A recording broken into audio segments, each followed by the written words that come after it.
Пас аз аввалин видеои ман дар шабакаи YouTube кормандони уголовни розыски Ҷумҳурии Тоҷикистон маро як таҳдид карда буданд. Гуфтанд, ки оли мотро ба Тоҷикистон мебиёрем ва дар Тоҷикистон мотро говусуд хоҳем кард.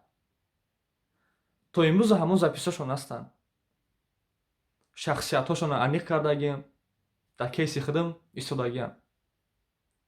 Аз байн 2 сол гузашт, маро ба Тоҷикистон бурда натавонистанд, аммо дар ваъдашон истоданд. Говусуд модарама карданд. ҳафтаи гузашта мо дида будем, гуфтанд, ки гӯё модарам бо гурӯҳи бисёр ҳамкорӣ доштааст. Мардум дар ҳайрат монданд, аммо ман дар ҳайрат намондам. маълум шуд, ки модарам бо гурӯҳи 24, бо ҳизби наҳзат, бо ягон кас ҳамкорӣ надоштааст. Танҳо барои ибрози назари худ дохили зиндон карданд ӯро. Яъне ҳаст назари ҳукумат ва ҳаст назари мардум.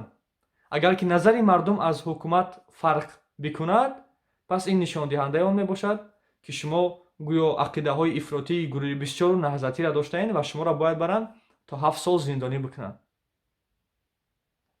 ва пас он соли оянда ба ОБСЕ ба Аврупо мебиёнд ва мегӯянд, ки дар Ҷумҳурии Тоҷикистон ҳуқуқҳои инсон поймол намешавад ва ба мо намедонам 200 ё ин ки 500 миллион евро кӯмак бикунед. Рости гап бениҳоят бисёрай.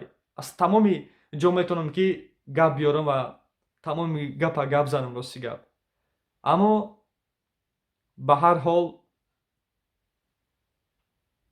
умед дорам, ки боз ҳам мардуми тоҷик, он мардуме ки бовар намекарданд ба ин зулму ситам дар дохили кишвар, умед дорам, ки назарҳои худро дигаргун мекунанд ва мефаҳманд, ки дар кадом ҳолат мардуми тоҷик имрӯз қарор доранд, ки барои як назари ибрози назари худ 6 сол ё ин ки 7 сол зиндонӣ мекунанд.